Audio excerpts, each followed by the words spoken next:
Okay, the coffee had gone cold by the time I finally sat down to drink it. That was the kind of man I'd become at 67.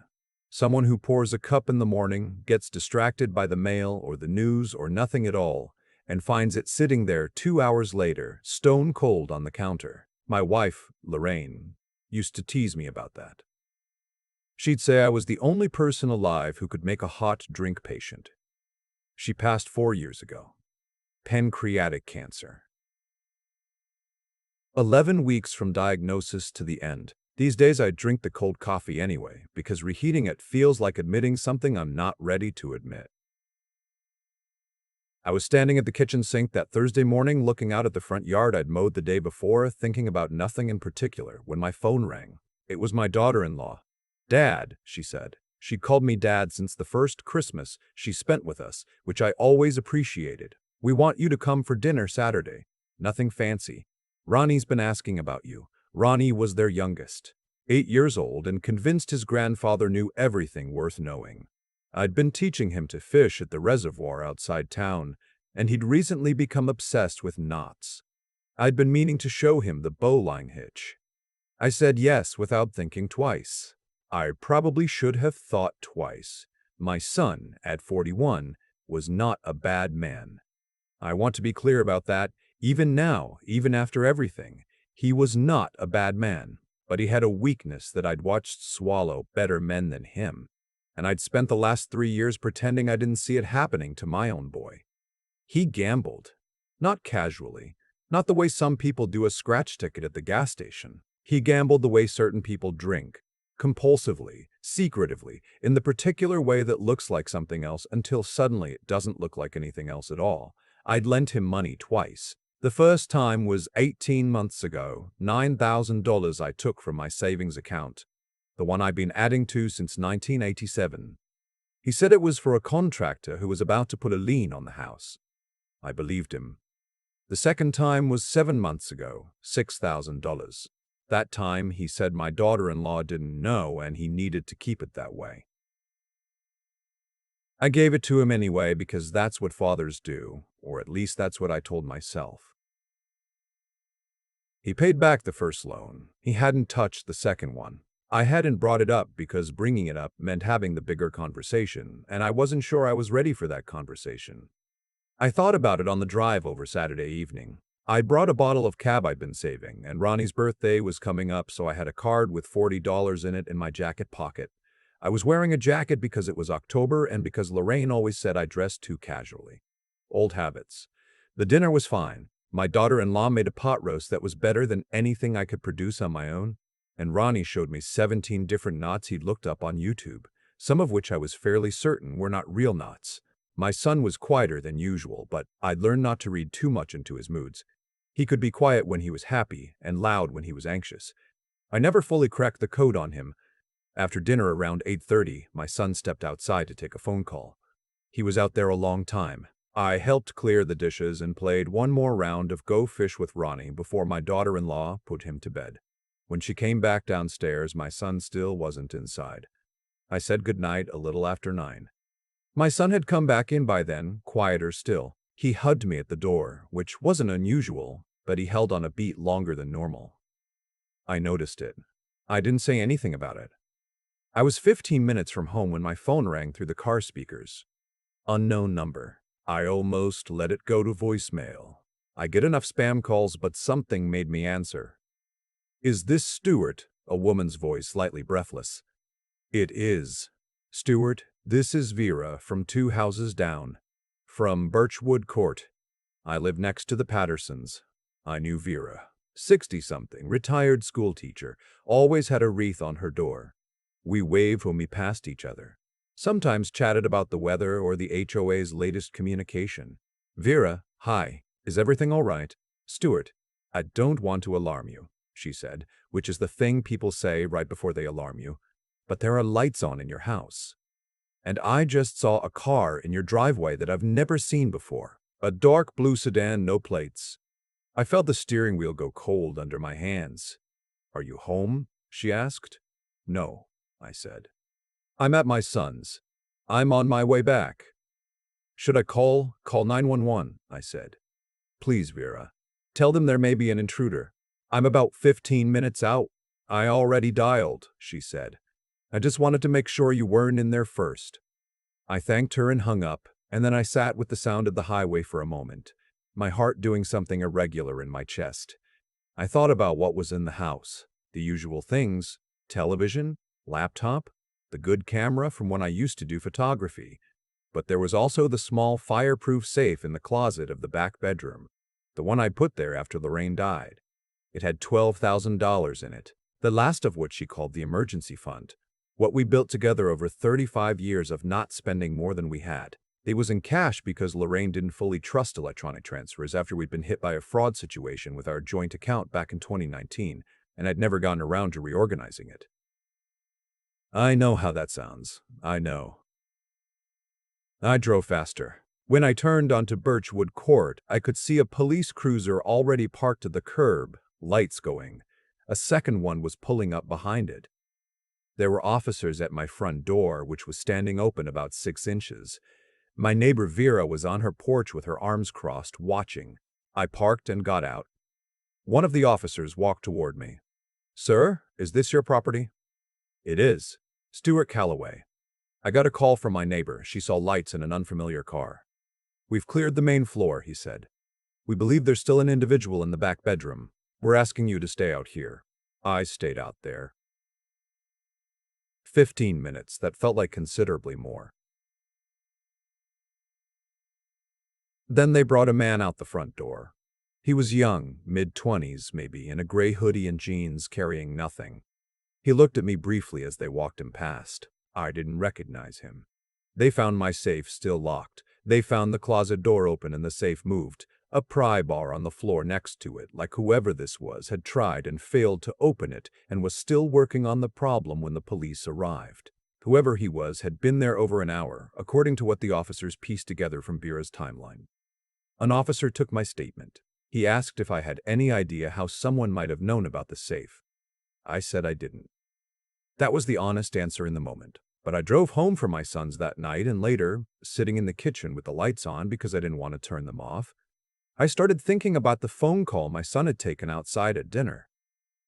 I thought about how long he was out there. I thought about the $6,000 still outstanding. I thought about the way he'd held that hug at the door.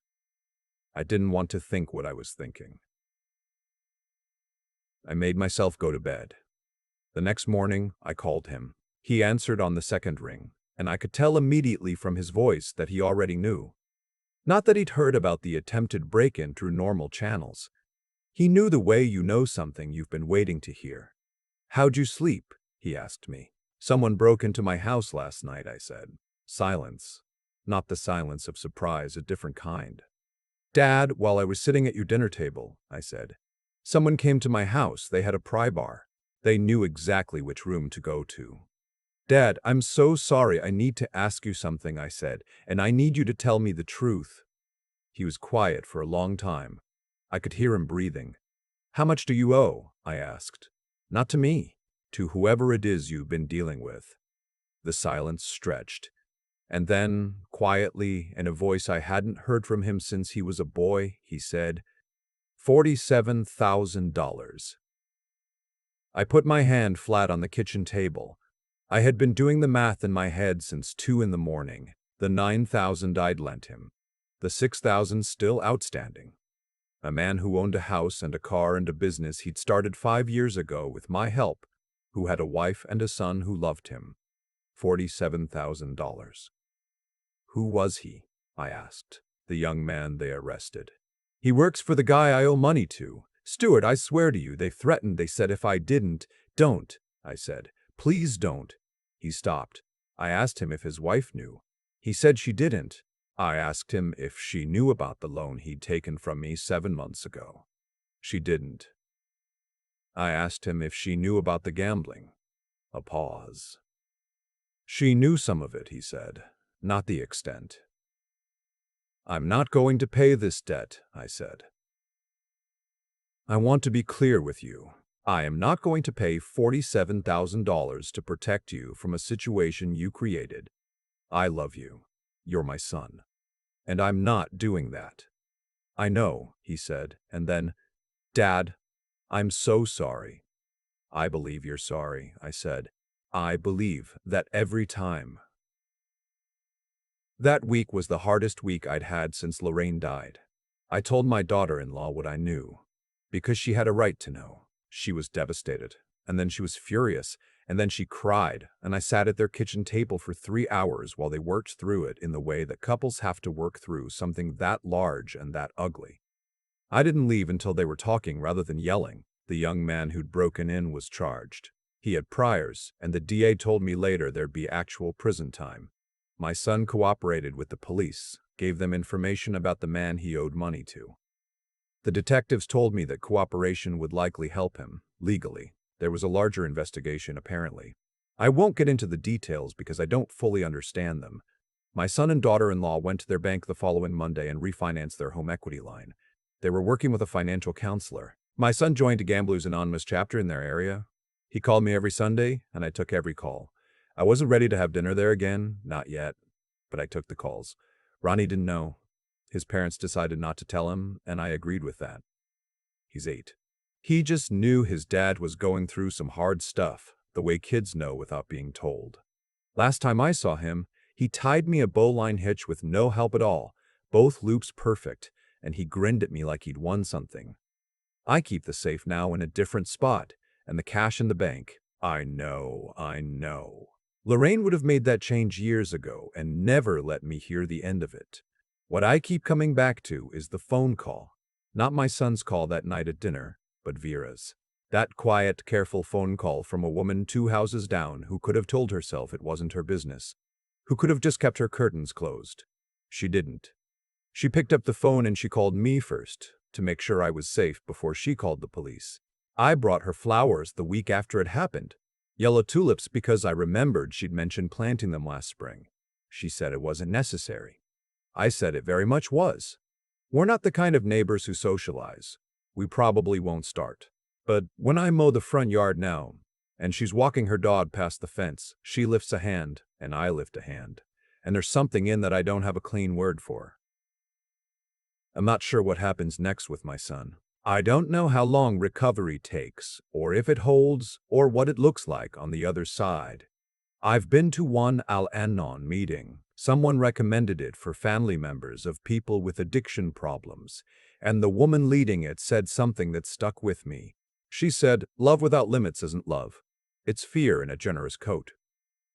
I've been thinking about that a lot. I still drink my coffee cold most mornings. Some things don't change. But I moved the mug closer to my chair, which maybe counts for something.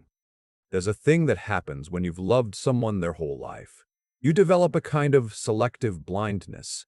Not the innocent kind, the kind you choose, because looking directly at the truth would mean having to act on it, and acting on it would mean the relationship changes forever. I did that with my son for 3 years. I saw the signs. I gave him the money anyway. I told myself it was love. That woman at the Al-Anon meeting was right. It wasn't love. It was fear dressed up in a generous coat, and I'd been wearing it so long I thought it was my own skin. What happened that October night was, in its strange way, a form of reckoning. Not punishment from some outside force. Just the natural end of a chain of choices. My son chose to borrow from dangerous people. He chose not to tell his wife. He chose to let that situation grow until it had nowhere left to go but through my front door. And I had chosen, over and over, to hand him money without asking the harder questions. Every one of those choices had weight. When enough of them stack up, eventually something gives. I'm not saying my son is a bad person. I've said that before and I mean it. But one of the things I've had to sit with is that good people can do harmful things when they're in the grip of something they haven't faced honestly. What my son lacked for a long time wasn't love or even intelligence. It was the moral courage to tell the truth before the situation forced it out of him. That kind of courage doesn't come naturally to most of us. It has to be built, usually through hard experience. He's building it now, slowly. I can hear it in the Sunday phone calls. Vera could have kept her curtains closed that night. She didn't. That quiet act of paying attention, of deciding that her neighbor's safety was worth a moment of potential awkwardness, was one of the most decent things anyone has done for me in years. I think about that sometimes when I'm tempted to mind my own business about something that genuinely matters. Decency isn't a dramatic gesture.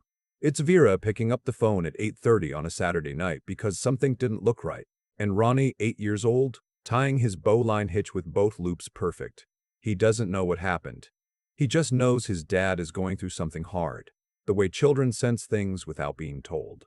Someday he'll be old enough to understand the full story. I hope by then his father will have become someone worth explaining. I believe he will. That belief costs me something because it isn't blind anymore. It's a choice I make with my eyes open every Sunday when I pick up the phone. That's the difference, I think, between love that weakens you and love that holds. One asks nothing and enables everything. The other holds a line, stays present, and refuses to look away, not out of cruelty, but because you understand that the hardest thing you can do for someone you love is let the consequences of their choices be real. I'm still learning that. At 67, I'm still learning that.